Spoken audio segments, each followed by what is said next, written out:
Bismillahirrahmanirrahim. Assalamualaikum warahmatullahi wabarakatuh.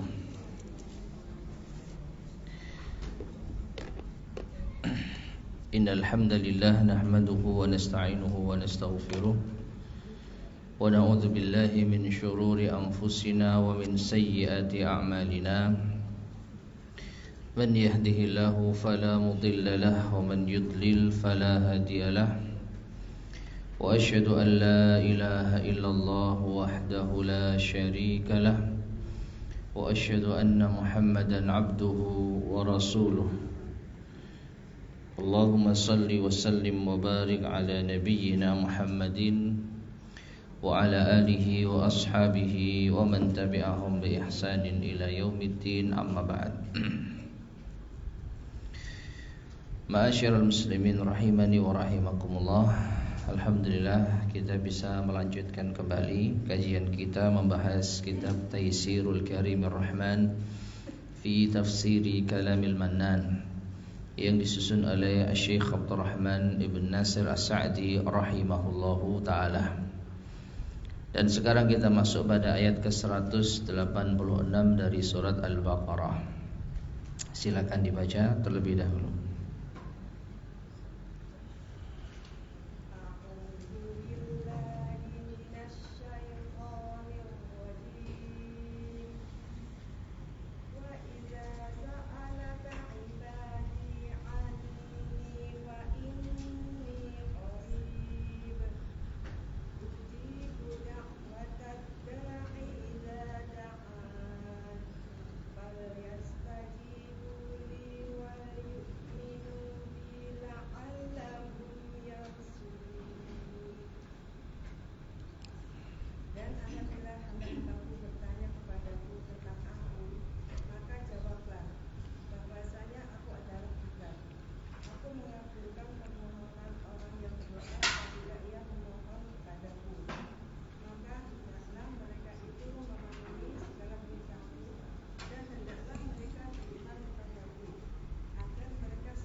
Barakallahu fiik. Allah Subhanahu wa taala berfirman, "Wa idza sa'alaka 'ibadi 'anni fa inni qarib." Dan apabila hamba-hambaku bertanya kepadamu, wahai Muhammad. Jadi ketika ada orang yang bertanya kepada Rasulullah sallallahu alaihi wasallam anni, tentang aku, yaitu tentang Allah Subhanahu wa taala, fa inni qarib, maka jawablah sesungguhnya aku itu dekat. Ujibu da'watad da'i idza da'an. Dekat dalam artian aku mengabulkan doa orang yang berdoa kepadaku apabila ia berdoa kepadaku, apabila ia menyeruku. Falyastajibu li wal yu'minu bi la'allahum yarshudun.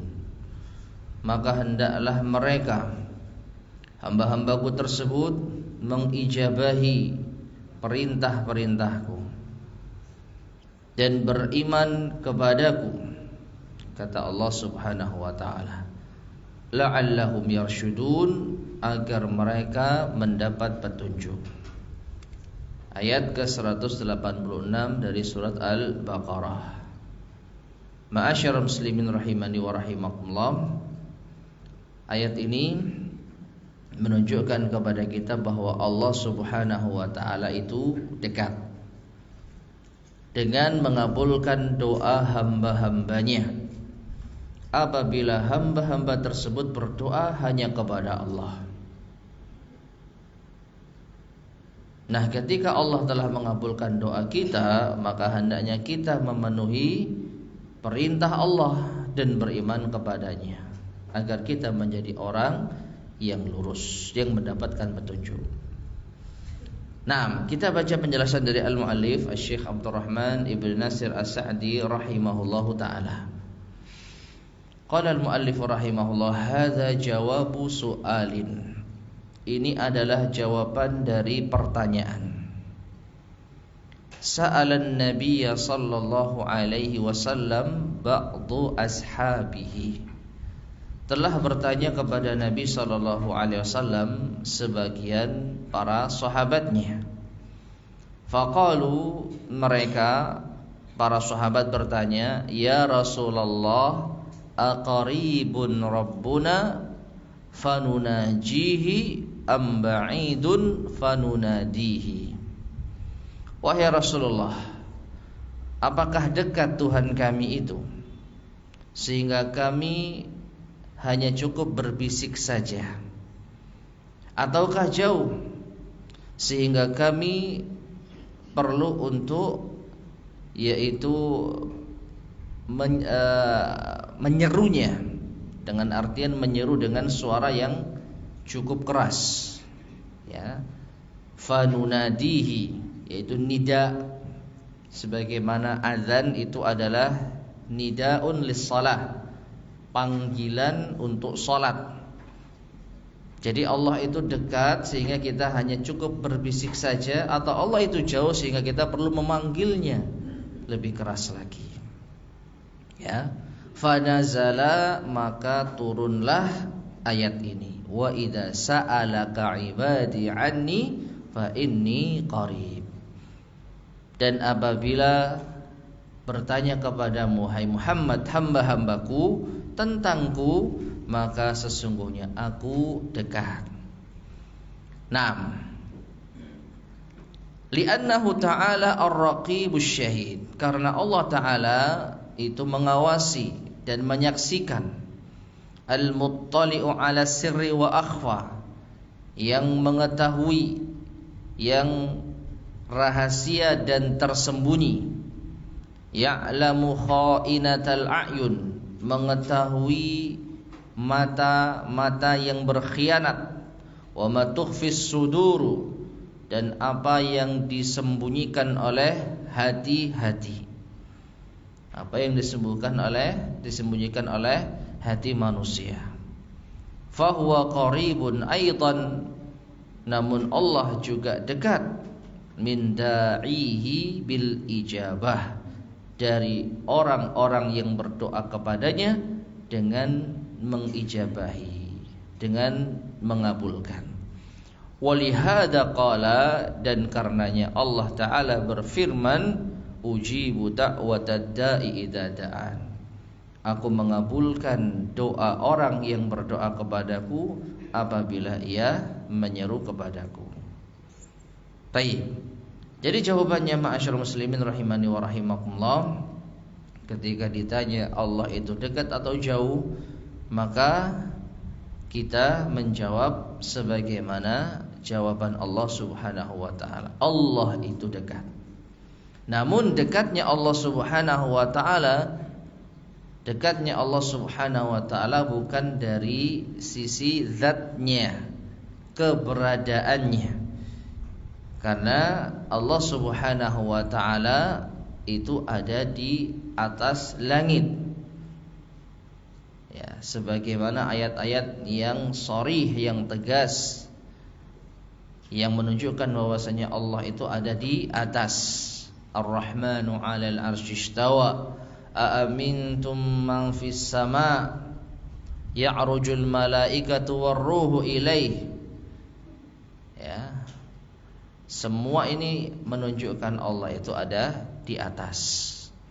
Namun Allah itu dekat dengan apa? Dengan mengabulkan doa hamba-hambanya, dengan mengawasi hamba-hambanya, dengan melihat dan mendengar hamba-hambanya.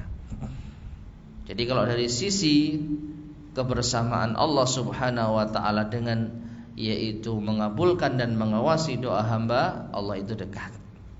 Tapi kalau dari sisi keberadaan Allah secara zatnya, Allah itu ada di atas, yaitu di atas langit, di atas arsy-Nya. Taib. Dan ini adalah akidah Ahlussunnah wal Jamaah, yang tidak ada pertentangan antara kebersamaan Allah dengan makhluk-makhluknya dan ketinggian Allah di atas arsy-Nya. Semua bisa dikompromikan. Dekatnya Allah dari sisi ilmu, pengawasan, penglihatan, pendengaran dan pengabulan doa sebagaimana ayat kita. Dan tingginya Allah itu secara zatnya. Tingginya Allah itu secara zatnya. Taib. Kemudian beliau berkata, "Wad du'a'u naw'ani." Dan doa itu ada dua macam. Du'a'u ibadatin wa du'a'u mas'alatin. Doa ibadah dan doa masalah. Doa ibadah, ya. Doa ibadah itu doa yang artinya ya ibadah. Sedangkan doa masalah itu artinya doa memohon atau meminta. Doa memohon atau meminta. Wal qurbu naw'an, demikian pula al-qurb, kedekatan. Jadi Allah Subhanahu wa taala itu dekat. Ya. Itu ada dua. Qurbun bi'ilmihi min kulli khalqih wa qurbun min 'abidihi wa da'ihi bil ijabati wal ma'unati wat taufiq. Kedekatan Allah yang pertama adalah dekatnya Allah dengan ilmunya pada setiap makhluknya. Ya. Dan kedekatan Allah dengan hamba-hambanya dan orang-orang yang berdoa kepadanya dengan mengijabahinya, yaitu dengan mengabulkan doanya dan memberi al-ma'unah, pertolongan, wa taufiq, dan taufik. Ya. Jadi Allah dekat dengan kita dengan ilmunya dan dengan mengabulkan doa kita. Faman da'a rabbahu biqalbin hadirin, maka barang siapa yang berdoa kepada Tuhannya dengan hati yang hadir, artinya hatinya tidak lalai, hatinya tidak bercabang, tapi hadir di dalam berdoa kepada Tuhannya. Wa du'ain masyru'in, dan dengan doa yang disyariatkan. Walam yamna' mani'un min ijabati du'a, dan tidak ada penghalang yang menghalangi dari dikabulkannya doa. Ka'aklil harami wa nahwih, seperti memakan yang haram dan semisalnya. Fa innallaha qad wa'adahu bil ijabah, maka sesungguhnya Allah telah menjanjikannya untuk dikabulkan. Ya. Jadi Allah Subhanahu wa taala pasti akan mengabulkan doa hambanya apabila hamba tersebut berdoa dengan hati yang hadir, doa yang disyariatkan dan tidak ada penghalang dikabulkannya doa. Itu secara umum, ma'asyiral muslimin rahimani wa rahimakumullah. Meskipun sering kita sampaikan, cara Allah mengabulkan doa itu bermacam-macam. Tidak selalu doa itu dikabulkan sesuai dengan keinginan kita. Tidak selalu doa itu dikabulkan sesuai dengan keinginan kita. Ada kalanya ditunda, ada kalanya tidak disegerakan, ditunda sampai di akhirat, ya, tidak disegerakan di dunia. Demikian pula ada kalanya diganti dengan yang lebih baik, ada kalanya diselamatkan dari petaka. Yang pasti kalau seseorang itu berdoa kepada Allah dengan memenuhi persyaratan yang tadi disebutkan, doanya pasti dikabulkan. Ya. Khususan wa khususan, dan terlebih khusus, maknanya lebih dikabulkan lagi idza ata bi asbabi ijabati du'a, apabila orang tersebut datang dengan sebab-sebab dikabulkannya doa. Jadi sebab-sebab dikabulkannya doa. Ya.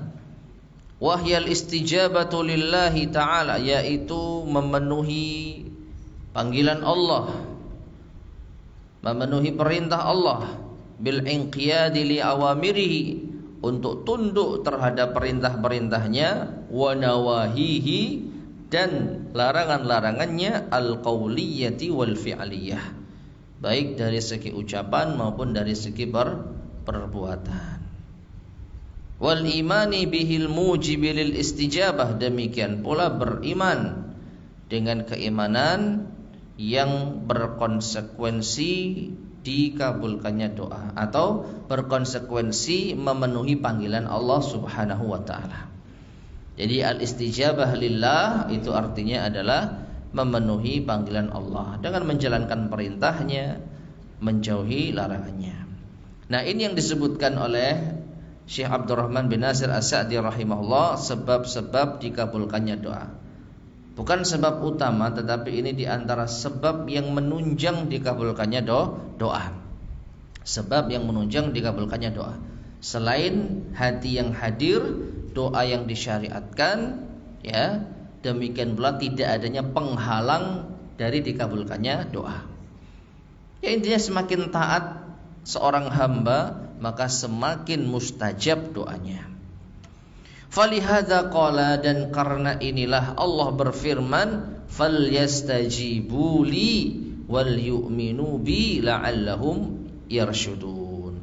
Hendaknya mereka memenuhi panggilanku, ya, dan mereka beriman kepadaku agar mereka mendapat petunjuk. Taib. Syekh mengatakan di sini rahimahullah, ayyahsulu lahumur rusydu, yaitu didapatkan oleh mereka ar-rusyd, yaitu petunjuk, ya, alladhi huwal hidayatu lil imani wal a'malis salihah, yaitu hidayah keimanan dan amal saleh. Wa yazulu anhumul ghayyul munafi lil imani wal a'malis salihah, dan dihilangkan dari mereka kesesatan yang menafikan keimanan dan amal saleh. Jadi ar-rusyd itu maknanya hidayah untuk beriman dan beramal saleh, dan dihindarkan dari kesesatan yang bisa menafikan iman dan amal saleh. Wali annal imana billahi wal istijabata li amrih sababun li husulil ilm. Karena iman, yaitu kepada Allah dan memenuhi perintah Allah, adalah sebab didapatkannya ilmu. Iman dan memenuhi perintah Allah itu adalah sebab meraih ilmu. Kama qala ta'ala, sebagaimana Allah Ta'ala berfirman, ya ayyuhalladzina amanu in tattaqullaha yaj'al lakum furqana. Wahai orang-orang yang beriman, jika kalian bertakwa kepada Allah, Allah jadikan bagi kalian furqan. Apa furqan? Pembeda antara yang hak dan yang batil. Bagaimana cara kita bisa membedakan yang hak dan yang batil? Dengan ilmu, ya. Jadi bertakwa kepada Allah, kemudian dikabulkannya doa kita, kemudian mendapatkan hidayah untuk senantiasa beramal saleh dan beriman dengan benar, maka ini semua saling berkaitan. Ini semua saling berkaitan, ya. Semakin orang itu beriman dan beramal saleh, maka semakin dikabulkan doanya. Dan ketika hamba sadar bahwasanya Allah senantiasa mengabulkan doanya, dengan bentuk syukurnya dia semakin taat beribadah. Jadi terus menerus seperti itu. Allahu a'lam bishawab. Taib, ma'asyar muslimin rahimani wa rahimakumullah. Jadi intinya ayat ini menunjukkan kedekatan Allah dengan hamba-hambanya. Dari sisi apa? Dari sisi mengabulkan doa, terutama dari sisi mengabulkan doa. Meskipun tadi kita tambahi keterangan, dari sisi yang lain juga sama. Allah dekat dengan hambanya dengan pengawasannya, dengan ilmunya, penglihatannya, pendengarannya, ya, dan memberi petunjuk. Adapun secara zatnya, keberadaannya, Allah itu ada di atas arsy. Allahu a'lam bishawab. Baik, kita lanjut ayat berikutnya, ayat ke-187. Silakan dibaca.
Barakallahu fikum.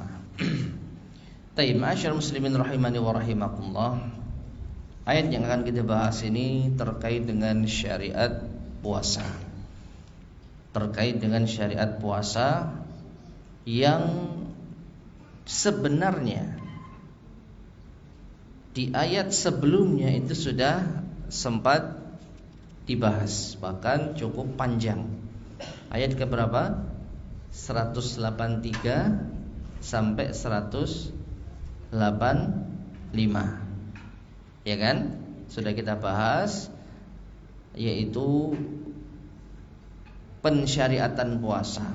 Ya ayyuhalladzina amanu, ya ayyuhalladzina amanu kutiba alaikumusiyam kama kutiba alal ladzina min qablikum la'allakum tattaqun, dan seterusnya, panjang. Namun setelah itu Allah Subhanahu wa taala yaitu menyelipkan atau menyela-nyela pembahasan tentang puasa dengan doa. Di ayat ke-186, wa idza sa'alaka 'ibadi 'anni fa inni qarib ujibu da'watad da'i idza da'an. Ya. Pembahasannya tentang doa yang secara zahir tidak ada kaitannya dengan puasa. Namun di ayat berikutnya yang barusan dibaca, lagi-lagi membahas tentang syariat puasa. Nah, di antara para ulama ada yang menyebutkan hikmahnya. Kenapa Allah Subhanahu wa taala tidak langsung saja menjelaskan tentang puasa pada ayat yang bertuntun gitu ya, beruntun. Langsung diselesaikan itu saya. Misalnya dari 183 sampai 186 ini hanya membahas masalah puasa. Doanya nanti saja. Gitu ya. Tapi kenapa di sini membahas puasa kemudian diselingi dengan doa, kemudian membahas puasa lagi? Ada yang mengatakan ini menunjukkan keutamaan doa terlebih di saat kita berpuasa. Jadi kita diingatkan Allah Subhanahu wa taala tentang syariat puasa yang kita kerjakan, maka jangan lupakan doa. Di tengah-tengah kalian beribadah puasa, maka jangan lupakan doa. Wallahu a'lam bishawab. Taib. Sekarang kita baca ayat yang ke-187. Tsumma qala ta'ala, kemudian Allah Ta'ala berfirman, uhilla lakum lailatas siyamir rafathu ila nisaikum. Dihalalkan bagi kalian di malam puasa untuk berkumpul dengan istri kalian. Hunna libasul lakum wa antum libasul lahun. Mereka adalah pakaian bagi kalian, wahai suami, dan kalian adalah pakaian bagi mereka, yaitu para istri. Alimallahu annakum kuntum tahtanuna anfusakum fataba alaikum wa afa ankum. Allah tahu bahwasanya kalian tidak mampu menahan jiwa-jiwa kalian, maka Allah menerima taubat kalian dan mengampuni dosa kalian. Fal'ana bashiruhunna wabtaghu ma kataballahu lakum. Maka sekarang pergaulilah mereka dan raihlah, berharaplah dari apa yang telah Allah tetapkan bagi kalian. Ya. Wa kulu washrabu hatta yatabayyana lakumul khaytul abyadu minal khaytil aswadi minal fajr. Dan makan dan minumlah hingga jelas bagi kalian benang putih dari benang hitam, yaitu berupa fajar. Tsumma atimmus siyama ilal lail, kemudian sempurnakanlah puasa hingga malam. Wala tubashiruhunna wa antum aqifuna fil masajid, dan janganlah kalian kumpuli istri kalian sedangkan kalian beriktikaf di masjid. Tilka hududullahi fala taqrabuha. Itu adalah batasan-batasan Allah, ketentuan-ketentuan Allah, jangan kalian mendekatinya. Kadzalika yubayyinullahu ayatihi lin-nasi la'allahum yattaqun. Demikianlah Allah menjelaskan ayat-ayatnya bagi manusia agar mereka bertakwa. Taib. Ma'asyiral muslimin rahimani wa rahimakumullah. Jadi ini di antara pernak-pernik syariat puasa yang kesimpulannya diperbolehkan suami mengumpuli istrinya di malam hari. Ya, di malam hari di bulan puasa. Di malam hari di bulan puasa. Hanya saja dikecualikan apabila sedang beriktikaf. Kalau sedang beriktikaf, maka meskipun malam hari kita boleh makan dan minum, maka tidak boleh berkumpul suami istri. Nah, sekarang kita baca penjelasan dari al-muallif Syekh Abdurrahman Ibn Nasir As-Sa'di rahimahullahu taala. Beliau mengatakan, kana fi awwali fardhis siyam yahrumu 'alal muslimin. Adalah di awal diwajibkannya puasa. Jadi awal-awal diwajibkannya puasa. Haram bagi kaum muslimin fil lail, di malam hari, ba'dan naumi, setelah tidur, al-aqlu wasyurb wal jima', makan, minum dan jima'. Perhatikan ya. Jadi bukan diharamkan secara mutlak untuk kumpul suami istri di malam hari di bulan Ramadan, tetapi diharamkannya setelah tidur. Artinya apa? Ketika kita berbuka puasa, masuk waktu maghrib, berbuka puasa, boleh makan, boleh minum. Kemudian setelah maghrib, setelah sholat isya dan taraweh, sebelum tidur boleh kumpul. Ya. Tetapi setelah tidur maka diharamkan semuanya. Ya, diharamkan apa semuanya? Jadi yahrumu 'alal muslimin fil laili ba'dan naum. Meskipun di sini tidak diterangkan riwayatnya ya, tapi kita husnudzon Syekh Abdurrahman bin Nasir As-Sa'di rahimahullah tidaklah mengatakan demikian, melainkan sesuai dengan ilmu. Jadi diharamkan bagi kaum muslimin di malam hari di bulan puasa setelah tidur untuk makan, minum dan jima. Lalu terus kalau sahur masa haram? Wallahu a'lam bishawab. Mungkin yang dimaksud adalah pokoknya bangun di malam hari itu loh. bangun di malam hari sebelum sahur mungkin. Atau mungkin juga bisa jadi yang diharamkan itu adalah jimaknya. Wallahu a'lam bishawab. Fa hasalatil masyaqqatu li ba'dihim, karena kalau kita lihat ya, yang di dalam ayat ini ya, yang diharamkan itu nampaknya yang dihalalkan, uhillat lakum lailatas siyam arrafatsu ila nisaikum. Yang dihalalkan itu adalah berkumpul suami istri. Artinya apa? Seakan-akan ada isyarat sebelumnya haram. Dan yang disebutkan hanya arrafatsu ila nisaikum. Hanya rafas saja. Rafas itu maksudnya kumpul suami istri. Dahulu di awal puasa dilarang, sekarang dibolehkan. Dahulu di awal puasa haram, sekarang dihalalkan. Ya. Adapun makan dan minum di dalam ayat tidak disebutkan. Karena kalau kita perhatikan ya, bagaimana kalau mau sahur kan gitu ya. Memang sahur itu yang utama adalah menjelang subuh. Tapi kalau ada orang berniat sahur di malam hari setelah bangun tidur, maka tidak mengapa, artinya ya tidak masalah gitu loh. Kalau makan dan minum mutlak dilarang setelah bangun tidur, lalu bagaimana orang yang sahur di tengah malam? Ya, wallahu a'lam bishawab. Taib, intinya di sini saya mengatakan di awal puasa diharamkan makan, minum dan jima setelah bangun tidur. Fahasalatil masyaqqatu li ba'dihim, maka terjadilah kesusahan bagi sebagian mereka.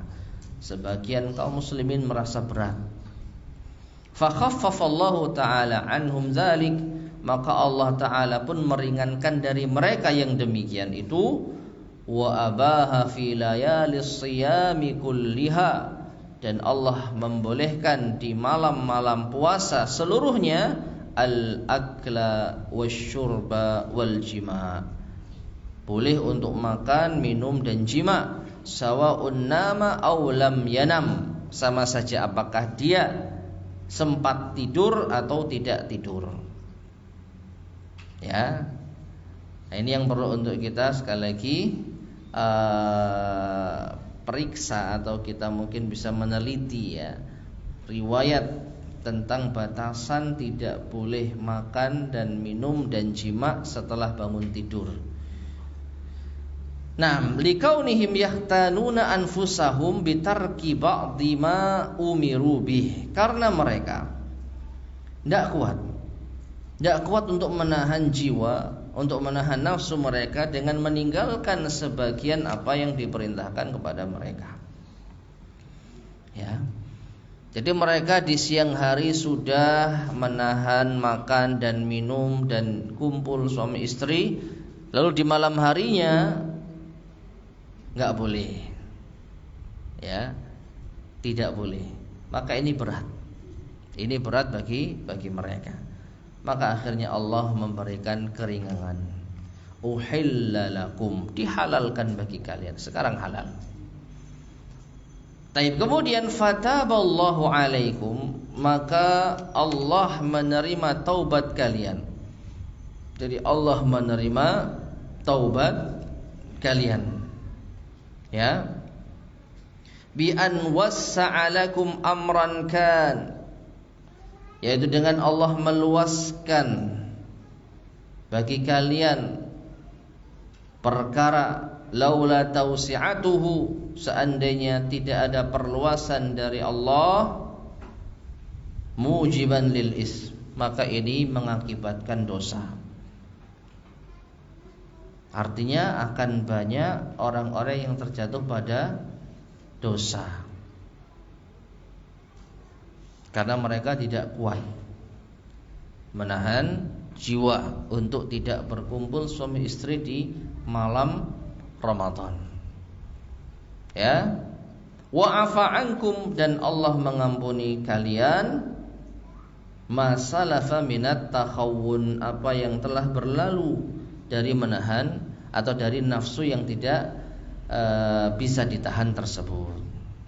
Ya.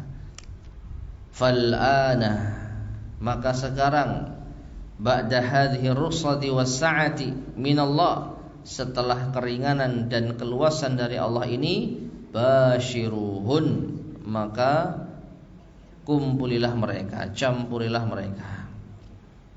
Ya, wat'an wa qublatan wa lamsan wa ghaira dzalik, baik dengan cara berkumpul suami istri, atau dengan mencium, atau dengan menyentuh, atau yang lainnya. Wabtaghu ma kataballahu lakum, dan raihlah, berharaplah apa yang telah ditetapkan Allah bagi kalian, yaitu anwi fi mubasyaratikum. Ya, anwi atau inwi fi mubasyaratikum li zaujatikum, niatkanlah pada, yaitu kumpulnya kalian dengan istri-istri kalian itu, at-taqarruba ilallah, untuk mendekatkan diri kepada Allah, untuk mendekatkan diri kepada Allah Ta'ala. Wal maksudul a'dham minal wad', dan maksud terbesar, tujuan utama dari kumpul, dari jima itu, wa huwa husuludz dzurriyyah, adalah mendapatkan keturunan, wa i'fafu farjihi wa farji zaujatihi, dan menjaga keselamatan farjinya dan farji istrinya, wa husuli maqasidin nikah, dan teraihnya maksud-maksud dan tujuan-tujuan pernikahan, untuk menundukkan pandangan, ya, untuk menahan syahwat dan lain sebagainya. Taib. Nah, jadi ma'asyiral muslimin rahimani wa rahimakumullah, setelah Allah Subhanahu wa taala melarang berkumpul suami istri di malam hari di bulan Ramadan, pada akhirnya Allah menghalalkan, memberikan keringanan. Dan yang sudah berlalu Allah maafkan, Allah terima tobat-tobat hambanya. Nah, setelah dihalalkan, justru Allah perintahkan hamba-hambanya untuk berkumpul. Ya. Jadi justru sekarang silahkan kalian pergauli istri-istri kalian, dan hendaknya kalian mengharap sesuatu dari apa yang telah Allah tetapkan kepada kalian. Di antara harapan terbesar, yaitu mempergauli istri, adalah meraih keturunan, menjaga pandangan, menjaga farji dan lain sebagainya. Jadi bukan hanya dihalalkan saja, tapi justru malah dimotivasi, justru diperintah, ditambah lagi dengan niat, ya, yang mulia, dengan niat yang mulia. Nah, wa mimma kataballahu lakum, dan di antara yang Allah tetapkan bagi kalian, Lailatul Qadri, adalah Lailatul Qadar. Ya, Lailatul Qadar. Al-muwafiqatu lilayali siyam Ramadan, yang bertepatan dengan malam puasa Ramadan, malam di bulan puasa, di bulan Ramadan. Fala yanbaghi lakum an tashtaghillu bihadhihi alladzati anha wa tadyi'iha. Ya. Maka tidak patut bagi kalian an tashtaghillu, untuk menyibukkan diri, bihadhihi alladzati, dengan kelezatan ini, dengan kenikmatan itu, yaitu kumpul suami istri, anha, sehingga melupakan Lailatul Qadar, wa tudayyi'uha, dan kalian yaitu menyia-nyiakannya. Falladzatu mudrikatun, maka kenikmatan itu dapat diperoleh kapanpun, bukan hanya di malam bulan Ramadan. Wa Lailatul Qadri, sedangkan malam Qadar, Lailatul Qadar, idza fatat, apabila sudah lewat, lam tudrak, maka dia tidak bisa didapatkan. Ya, falladatu mudrakatun, ya afwan. Falladatu mudrakatun. Maka kenikmatan itu bisa didapat, tidak harus di malam bulan Ramadan, ya. Adapun Lailatul Qadar kalau sudah lewat maka tidak bisa didapatkan. Taib ma'asyarul muslimin rahimani wa rahimakumullah. Jadi penjelasan wabtaghu ma kataballahu lakum. Ini ada dua makna. Ya. Dan raihlah apa yang telah ditetapkan Allah pada kalian. Ada dua makna. Makna yang pertama berkaitan dengan hubungan suami istri. Ya, makna yang pertama berkaitan dengan hubungan suami istri. Setelah sebelumnya tidak diperbolehkan, maka Allah Subhanahu wa taala akhirnya memperbolehkan. Akhirnya Allah Subhanahu wa taala menghalalkan. Taib. Kemudian makna yang kedua, ya, atau setelah diperbolehkan, maka Allah Subhanahu juga memerintahkan untuk meniatkan dari hubungan suami istri ini niat-niat yang mulia. Apa yang ditetapkan Allah untuk kita dari hubungan suami istri, tentu yang paling utama adalah anak keturunan. Di antara yang utama tujuan pernikahan, tujuan berkumpul suami istri adalah mendapat anak keturunan. Nah, ini makna yang pertama. Wabtaghu ma kataballahu lakum. Raihlah, harapkanlah apa yang telah ditetapkan Allah pada kalian. Sedangkan makna yang kedua, kita diperintah untuk mengharap dan meraih ketetapan Allah, yaitu Lailatul Qadar. Lailatul Qadar. Dan ini bertentangan dengan yang pertama. Kalau yang pertama kita justru disuruh kumpul suami istri, yang kedua ada waktunya. Di malam-malam yang memungkinkan turun Lailatul Qadar, maka kalian hentikan dulu kenikmatan sesaat tersebut. Ya. Jadi boleh di bulan puasa untuk kumpul suami istri, bahkan diperintah, tapi di malam-malam tertentu carilah ketetapan yang Allah berikan kepada kalian yang lain. Jadi ada saatnya kita berniat kumpul untuk mengharapkan keturunan, dan ada kalanya kita hentikan itu untuk meraih Lailatul Qadar. Terlebih kalau kita ingin meraih Lailatul Qadar dengan beriktikaf. Dengan beriktikaf yang nanti akan dijelaskan pada lanjutan ayatnya, dilarang untuk berkumpul suami istri, ya. Taib, kemudian wa kulu washrabu hatta yatabayyana lakumul khaytul abyadu minal khaytil aswadi minal fajr. Dan makan dan minumlah kalian hingga jelas bagi kalian benang putih dari benang hitam, yaitu fajar, berupa fajar, yaitu terbitnya fajar. Berkata al-mu'allif rahimahullah, hadza ghayatun lil aqli wasyurbi wal jima'. Ini adalah batas akhir, ya, di malam hari untuk makan, minum dan jima'. Ya. Fakulu washrabu hatta, makan dan minum sampai. Artinya kalau sudah sampai itu terjadi, hentikan makan dan minum kalian. Wafihi, dan di dalamnya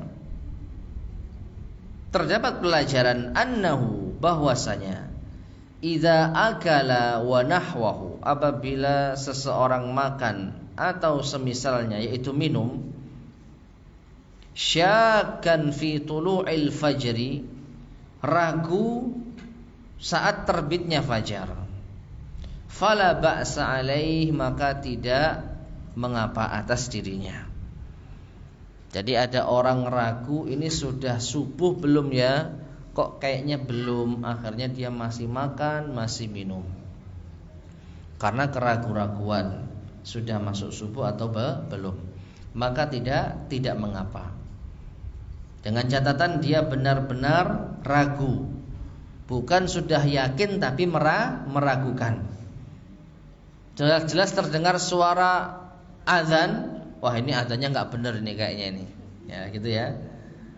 Bukan seperti itu, tapi dia melihat waktu dan dia istilahnya tidak ingat sama sekali berdasarkan waktu waktu yang sudah dijadwalkan, dia nggak lihat. Dia selama ini patokannya itu azan. Jadi pokoknya azan dia berhenti dari makan dan minum, azan subuh. Tapi di satu waktu dia merasa ini kok kayaknya sudah masuk subuh, tapi kok belum azan. Belum lah, dianggap belum gitu ya. Dianggap belum karena dia sama sekali tidak hafal dengan patokan jam. Maka dia makan dan minum dalam kondisi ragu apakah sudah azan atau belum, sudah terbit fajar atau belum. Fala ba'sa alaihi, maka tidak mengapa. Artinya tidak berdosa.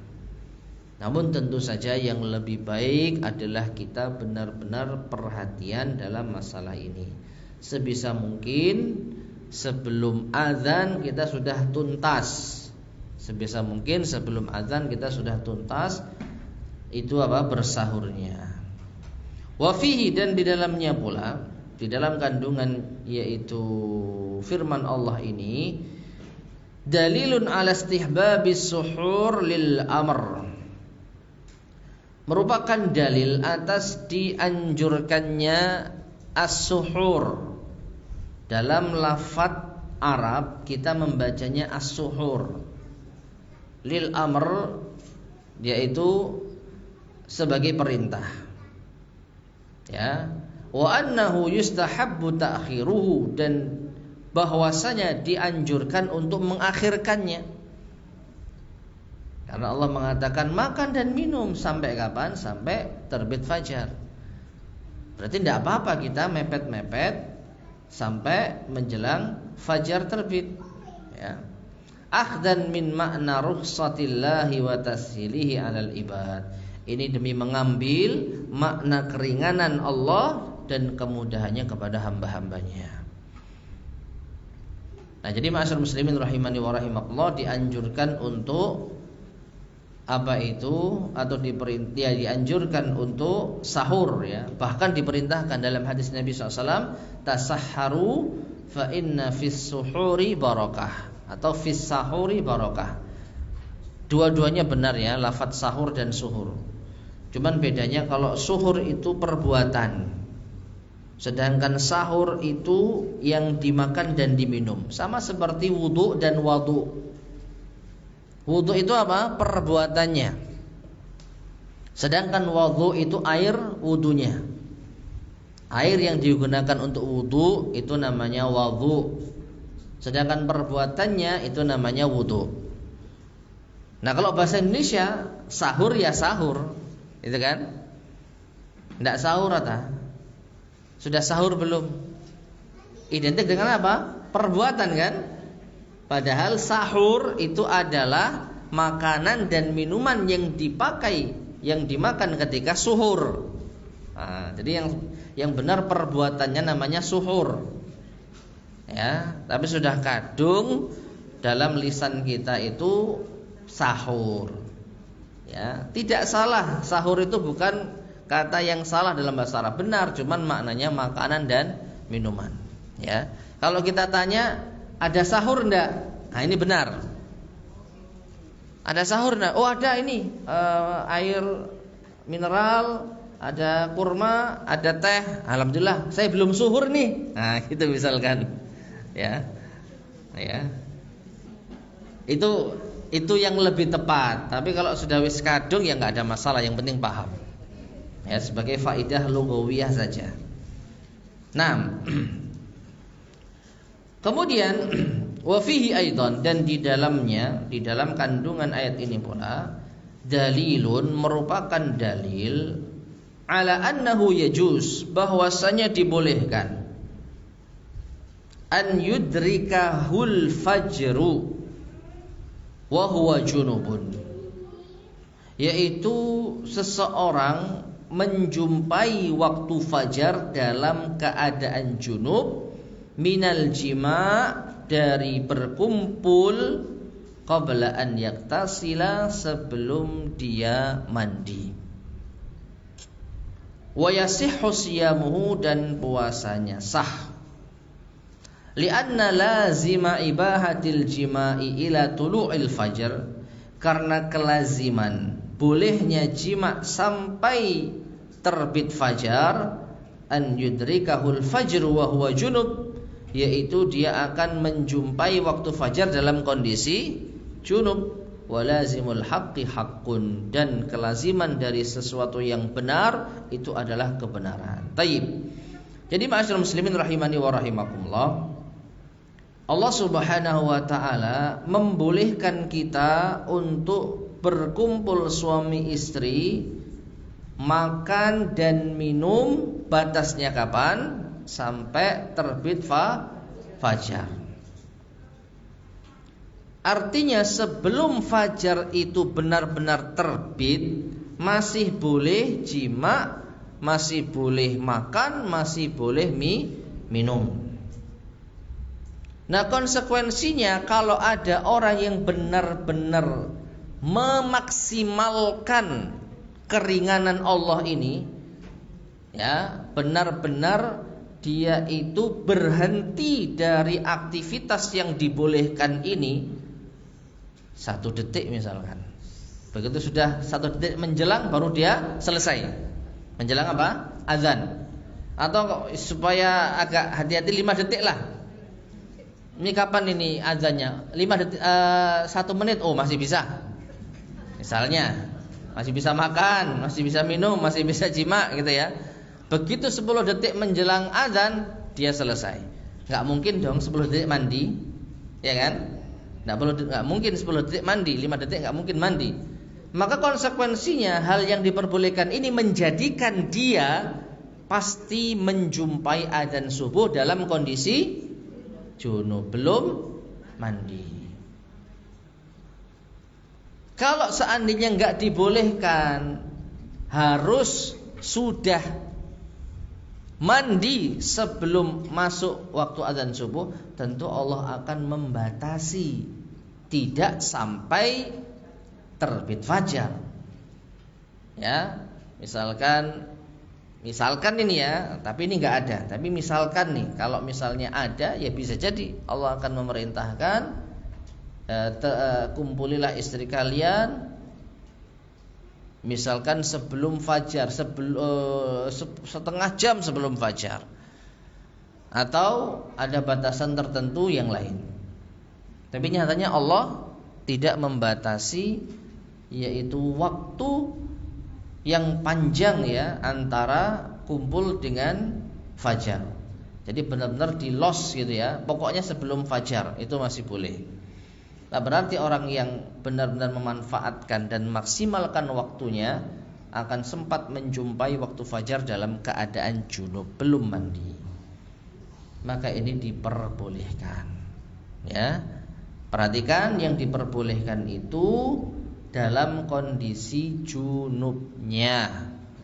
Adapun dalam kondisi kumpulnya, wallahu a'lam bishawab, maka tidak boleh. Ya. Yang ada dalilnya diberi keringanan itu makan dan minum. Itu pun jangan sampai kita keseringan.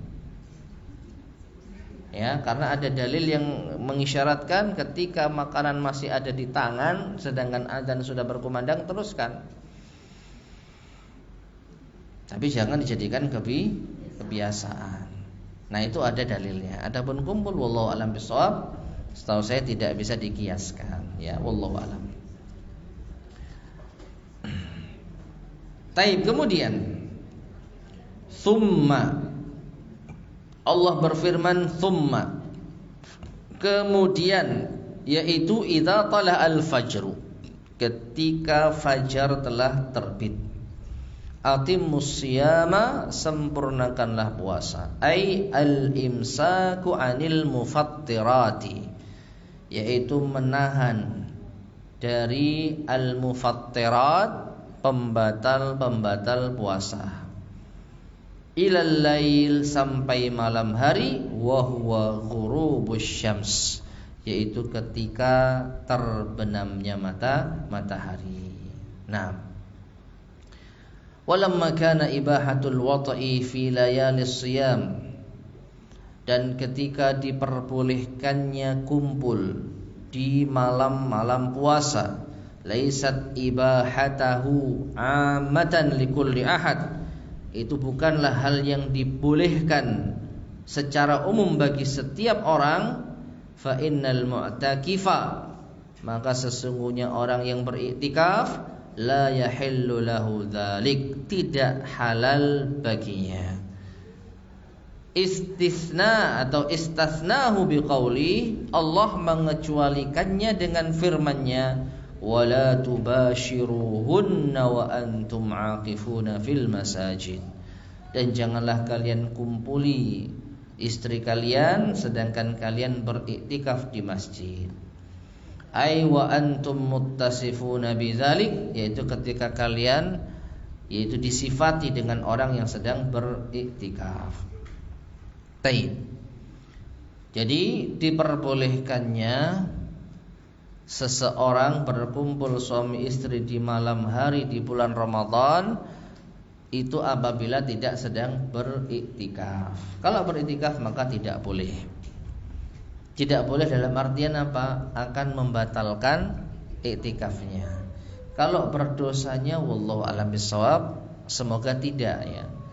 Cuman ini membatalkan iktikaf. Ya, cuman ini membatalkan iktikaf, artinya ya rugi. Sudah berdiam diri di masjid, tapi gara-gara kumpul dengan istrinya jadi batal. Ya seperti itu. Taib, kemudian Syekh melanjutkan, wadallatil ayatu, dan ayat ini menunjukkan ala masyru'iyyatil i'tikaf, atas disyariatkannya i'tikaf. Wa huwa luzumul masjidi, yaitu menetapi masjid li ta'atillahi ta'ala, untuk ketaatan kepada Allah Ta'ala.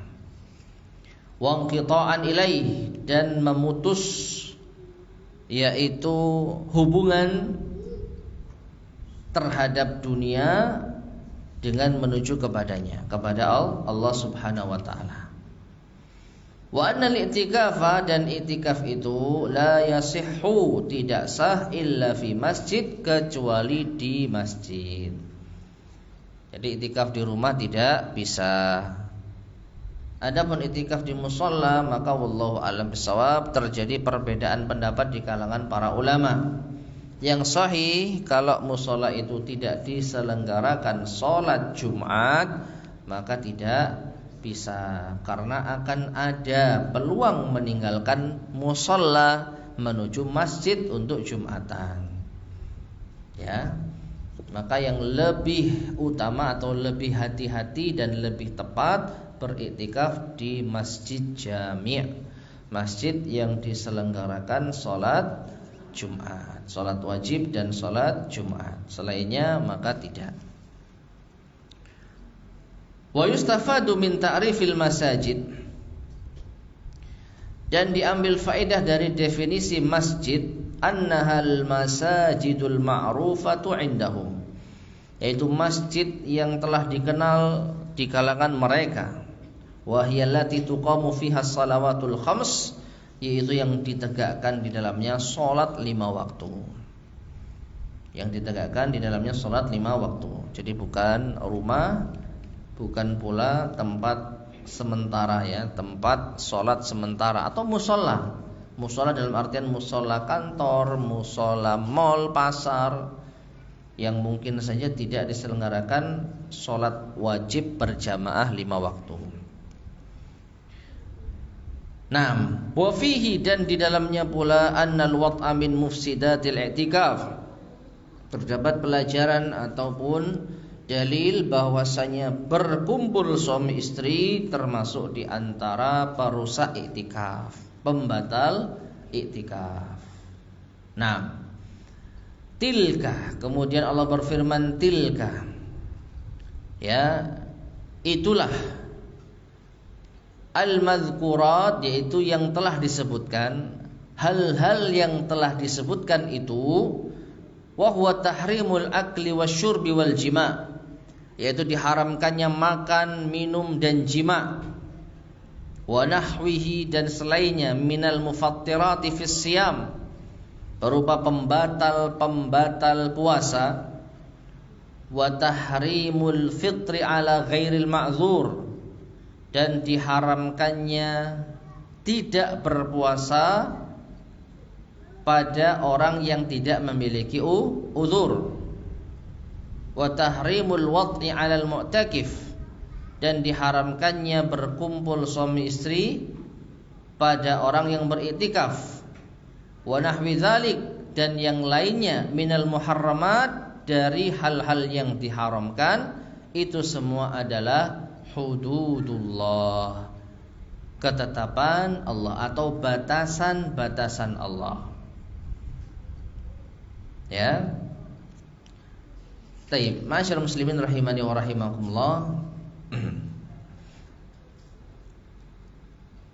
Kalau kita perhatikan di sini Syekh mengatakan tilkal madhkurat, hal-hal yang disebutkan itu, diharamkannya makan, minum dan jima'. Ini ada di dalam ayat wa kulu washrabu hatta yatabayyana lakumul khaytul abyad minal khaytil aswad minal fajr. Makan dan minum sampai terbit fajar. Berarti setelah terbit fajar tidak boleh makan dan minum. Ada ini ya. Kemudian wa tahrimul fitri ala ghairil ma'zur. Ini diharamkannya tidak berpuasa bagi orang yang tidak punya uzur. Mana ini kalau kita bisa lihat di dalam ayat ini ya.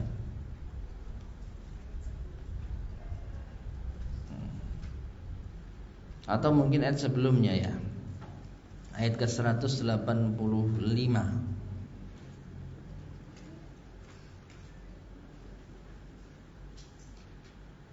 Wa man kana maridan aw ala safarin fa iddatun min ayamin ukhra yuridu bikumul yusra wa la yuridu bikumul usra. Dan barang siapa yang sakit atau safar maka boleh mengganti di hari yang lain. Berarti kalau tidak sakit dan tidak sedang safar tidak boleh tidak puasa. Ya, mungkin itu.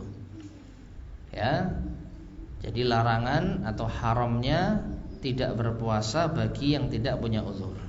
Demikian pula diharamkannya kumpul bagi orang yang iktikaf. Nah, ini semua diharamkan adalah hududullah, batasan-batasan Allah.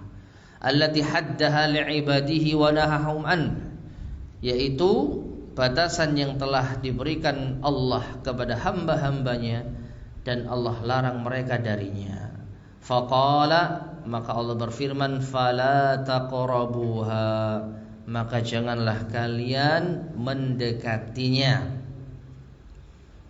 Ablaghu, firman Allah ini fala taqrabuha itu lebih dalam min qawlihi, daripada kalau seandainya Allah berfirman fala taf'aluha, jangan kalianlah lakukan.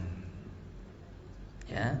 Jadi jangan kalian dekati itu lebih sempurna dibandingkan jangan kalian lakukan.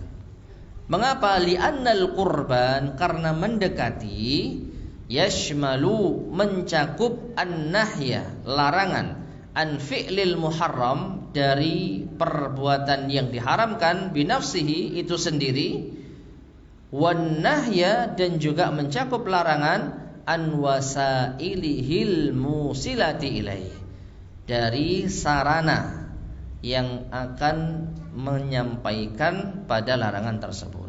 Kalau jangan kalian lakukan, maka ada isyarat boleh untuk mendekati. Pokok jangan lakukan. Dekat-dekat tidak apa-apa. Seakan-akan seperti itu. Ya. Contoh yang paling jelas, wala taqrabuz zina. Allah sebutkan dengan jangan mendekati zina. Kalau Allah sebutkan wala taznu atau wala yaitu taznun, jangan kalian berzina, maka seakan-akan yang penting tidak boleh zina, tapi dekat-dekat zina tidak apa-apa, seakan-akan. Makanya Allah Subhanahu wa ta'ala memilih lafaz di dalam Al-Quran itu sempurna, nggak ada celah kita. Loh, saya nggak zina kok. Iya, kamu nggak zina, tapi kan mendekati. Loh, nggak boleh Allah mengatakan la taqrabu, jangan kalian dekati. Nah, mau celah apa kita? Ya. Tapi kalau wala taf'alu, misalkan jangan kalian lakukan, nah di situ ada celah. Saya tidak melakukan zina. Ya cuman ya dekat-dekat aja kok. Ya. Maka Allah Subhanahu wa taala Al-Hakim, Maha bijaksana, Al-Alim, Maha mengetahui. Jadi Allah menutup segala macam celah di dalam larangan-larangannya agar benar-benar tidak mendekatinya. Termasuk di dalam ayat ini wala taqrabuha. Jangan kalian dekati larangan-larangan Allah tersebut. Naam. Wal abdu, dan seorang hamba ma'murun bitarkil muharramat, diperintah untuk meninggalkan hal-hal yang diharamkan. Wal bu'di minha ghayata ma yumkinuh, dan menjauhi hal-hal yang dilarangkan sebisa mungkin. Ghayata ma yumkinuh, setinggi mungkin yang setinggi mungkin apa yang dia bisa. Sebisa mungkin. Ya, terjemah yang pas, sebisa mungkin. Wa tarki kulli sababin yad'u ilaiha, dan meninggalkan setiap sebab yang akan menyeru kepadanya. Jadi untuk masalah haram, untuk masalah menjauhi yang haram, maka Allah perintahkan sebisa mungkin untuk menjauhi sebab-sebab yang bisa menuju ke sana. Makanya dikatakan wala taqrabuha, jangan kalian dekati. Artinya sejauh mungkin kalian dari keharaman tersebut. Wa ammal awamiru, adapun perintah-perintah, fayaqulullahu fihi atau fiha, maka Allah Subhanahu wa taala berfirman, tilka hududullahi fala ta'taduha. Yang demikian itu adalah batasan-batasan Allah, jangan kalian melewatinya, melampauinya. Fayanha an mujawazatiha, maka Allah melarang dari melampauinya. Tayyib, ma'asyiral muslimin rahimani wa rahimakumullah. Jadi ini diantara hal yang cukup menarik di dalam Al-Quran, ya. Benar-benar Al-Quran itu adalah kitab yang sempurna dalam susunan-susunan katanya, dalam permisalan-permisalannya, dan dalam menetapkan kata yang pas di masing-masing yaitu ayatnya. Jadi kalau kita perhatikan batasan Allah Subhanahu wa ta'ala itu ada kalanya batasan dari yang diharamkan. Allah membolehkan kita banyak perkara, tetapi Allah membatasinya. Dan batasan Allah itu kalau kita lewati, maka kita terjatuh pada yang haram. Makanya kita dilarang untuk mendekati. Jelas ya? Kita dilarang untuk mendekati. Dan Allah menggunakan lafaz fala taqrabuha. Untuk batasan-batasan Allah yang diharamkan itu, kalian jangan mendekatinya. Namun ada batasan-batasan Allah itu yang berupa perintahnya. Berupa perintahnya. Nah, kalau itu perintah, Allah Subhanahu wa ta'ala berfirman, fala ta'taduha, jangan kalian melampauinya, bukan mendekatinya. Kenapa? Kalau perintah maka harus dikerjakan, harus diamalkan, tapi jangan keblabasan. Nah, bahasa kita itu mengerjakan perintah, jangan kelewatan. Dan inilah yang nanti akan berpotensi amalan bid'ah atau ghulu, melampaui batas. Jadi untuk larangan jangan didekati, untuk perintah jangan kelewatan, yang pas-pas saja. Nah ini kalau kita perhatikan ma'asyiral muslimin rahimani wa rahimakumullah, contoh dari perintah Allah Subhanahu wa taala ini ya ada di dalam surat Al-Baqarah ayat 229 ya. Contohnya ada di surat Al-Baqarah ayat ke-229. Yaitu tentang talak ya.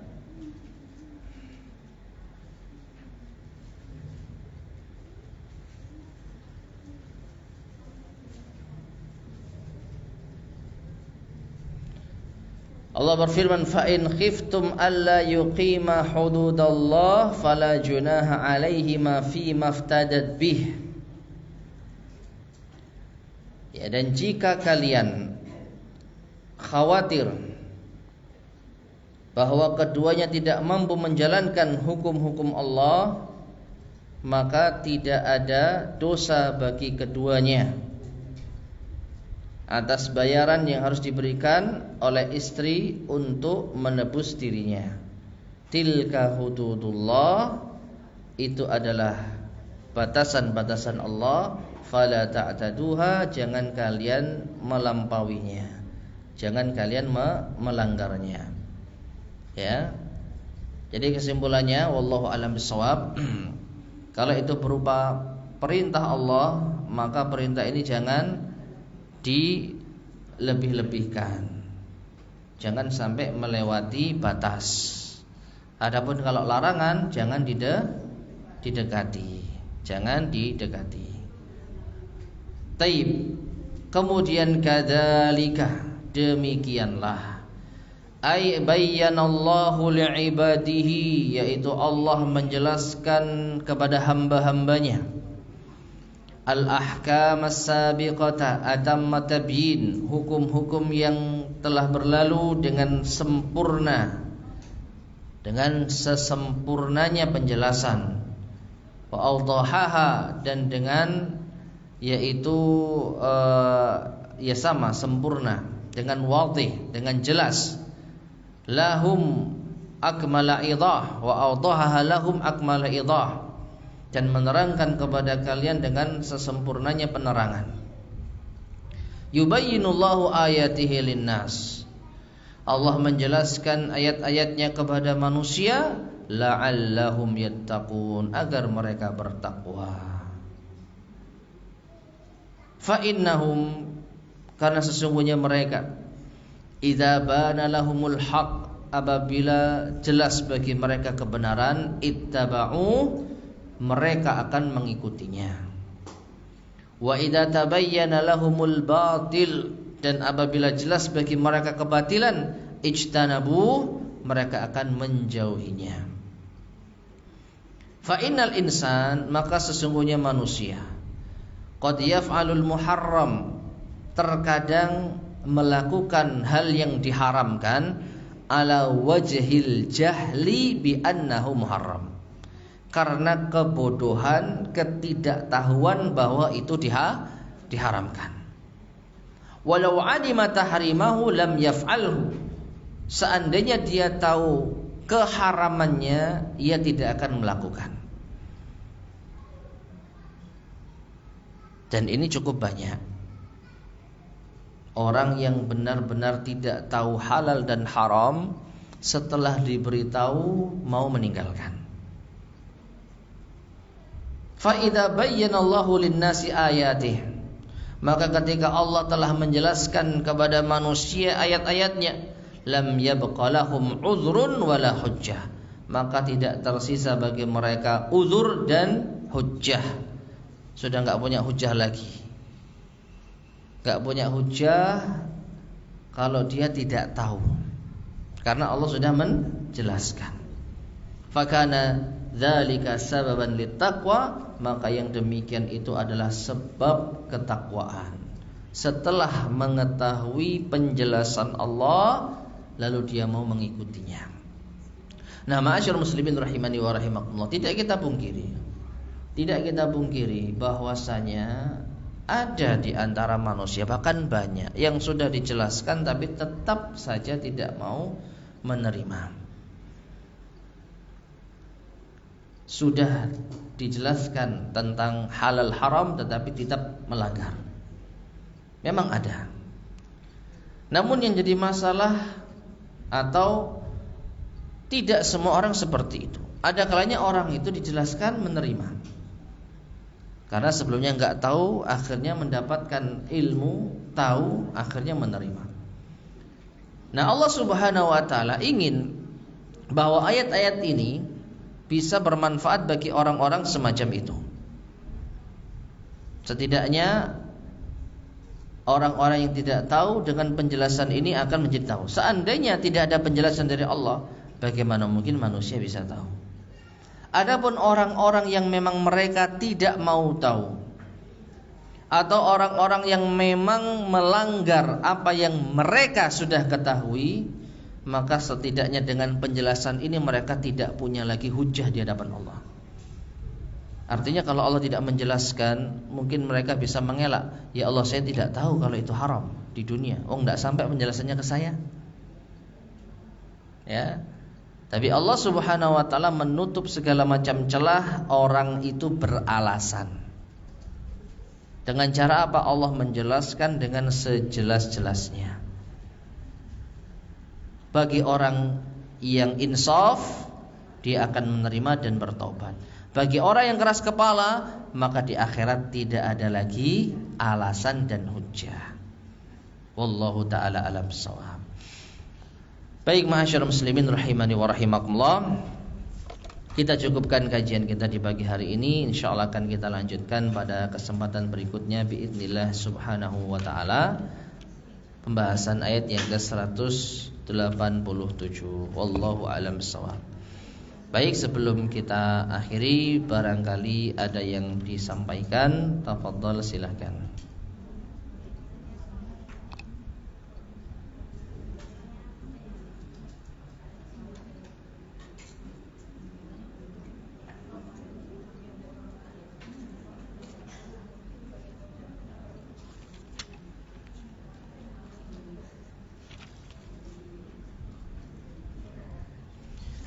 Baik, tidak ada yang sampaikan. Kita cukupkan kajian kita di pagi hari ini. Semoga bermanfaat. Kurang lebihnya saya mohon maaf. Kita akhiri. Subhanakallahumma bihamdika, asyhadu an la ilaha illa anta, astaghfiruka wa atubu ilaik. Walhamdulillahirabbil alamin. Assalamualaikum warahmatullahi wabarakatuh.